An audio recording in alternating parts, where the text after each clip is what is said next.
Olá pessoal, tudo tranquilo?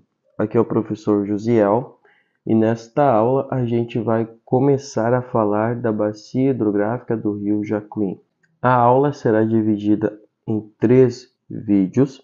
O primeiro vídeo vai ser sobre a parte do rio Jacuim, ali na região das suas nascentes, até a represa do Passo Real. A segunda aula será sobre o rio Jacuí-Mirim e a terceira aula será a partir então ali da represa do Passo Real.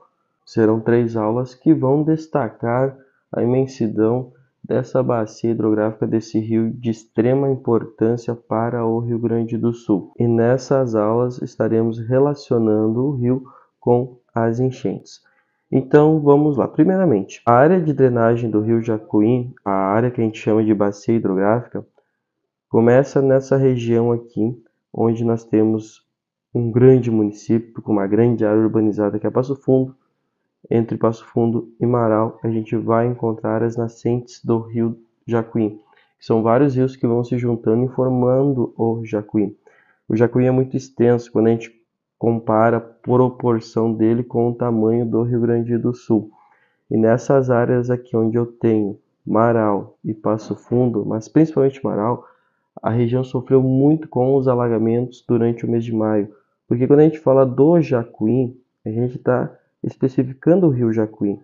Quando a gente fala da bacia hidrográfica do Jacuí, a gente está falando basicamente de uma área de drenagem que é grande, onde eu tenho vários rios que são afluentes do Jacuí que também transbordaram, que também causaram inundações.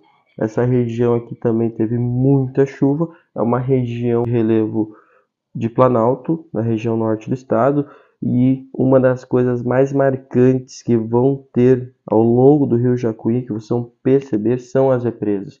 A diferença aqui é que as represas são muito grandes, é muita água acumulada. Municípios como Ernestina, Espumoso, Tio Hugo sofreram muito com as inundações. Nossa viagem pelo rio Jacuí começa nessa área de vegetação entre Marau e Passo Fundo. Já vamos começar a diferenciar um pouco das atividades econômicas que são feitas ao longo do rio Jacuí. Aqui a gente percebe uma vegetação nativa, porém aqui esse desenho nos indica que aqui a gente tem a prática da silvicultura. Silvicultura esta que necessita de muita água. A gente já teve aula sobre a silvicultura. A partir do momento que o Jacuí sai dessa parte, ele vai seguir o seu fluxo em direção à depressão periférica do Rio Grande do Sul. E ao longo do caminho ele vai recebendo vários afluentes que vão fazer com que seus níveis sejam aumentados. Outra coisa importante, aqui nessa área, como o Jacuí ainda está perto de suas nascentes, ele não é tão poderoso, vamos dizer assim. Porém, à medida que ele vai avançando, vai ser muito comum ver pequenos rios chegando até ele. Outro detalhe importante, tem pouca área preservada ao longo do rio Jacuí. Eu tenho em alguns momentos a mata ciliar preservando o rio, porém é uma extensão muito pequena. Então a gente percebe que as áreas onde esse rio tende a sair quando chove muito são áreas que estão ocupadas com muita atividade agrícola e atividade ligada à pecuária. Então eu tenho pouca mata nativa preservada ao longo do rio Jacuí, logo na região que ele nasce. Coisa também que vai ter ao longo do rio Jacuí são quedas de água. A gente está falando de um rio de Planalto nessa aula, então a gente vai ter desníveis no terreno que vão fazer com que haja as quedas de água. As coisas que a gente pode destacar sobre essa região do rio Jacuí é a grande presença da atividade rural. Porém, eu também encontro municípios com uma grande concentração populacional, como por exemplo Passo Fundo e Marau. Então, a gente vai saindo dessa região agora de Passo Fundo e Marau e a gente vai se direcionar para a região de Ernestina. Por que a gente vai destacar Ernestina? Porque na região de Ernestina tem uma grande barragem. Então já percebam, perto das nascentes do rio, nós já encontramos a primeira grande barragem, que acaba ocupando uma área muito extensa. E o que a gente percebe nessa barragem? Novamente, o aproveitamento da água dela, água do rio Jacuí, para a plantação de alimentos e criação de animais. Uma coisa que a gente pode destacar, a ocupação ao longo dessa barragem, além das atividades rurais, nós vamos ter condomínios, nós vamos ter ocupação humana, urbana, para aproveitar a beleza cênica da paisagem.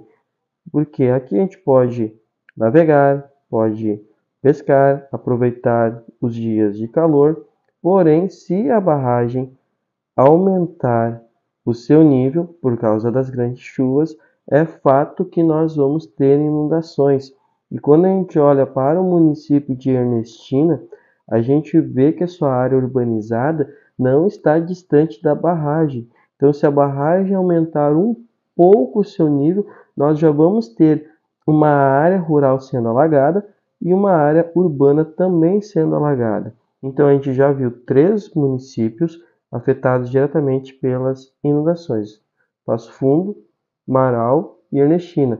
Que fique bem claro sempre, não significa que o rio não passa em determinado município e não vai ter inundações lá, porque nesse município tem afluentes desse rio principal que também vão aumentar seus níveis. E qual é o objetivo dessa represa? É represar as águas do rio Jacuí para ter o controle do fluxo dela, para que se possa gerar energia hidrelétrica. Então, pensem bem, quando eu tenho barragem, é para, em primeiro caso, gerar energia. Obviamente que a represagem dessas águas vai fornecer abastecimento para a população. Então, o rio sai dessa área muito inundada. Olha a diferença aqui onde está a represa da usina hidrelétrica de Ernestina e o pequeno fluxo que ele vai seguir. Vai aparecer constantemente aqui agora Jacuí-Mirim, mas essa parte aqui específica é o rio Jacuí, porque o rio Jacuí-Mirim vem lá do outro lado.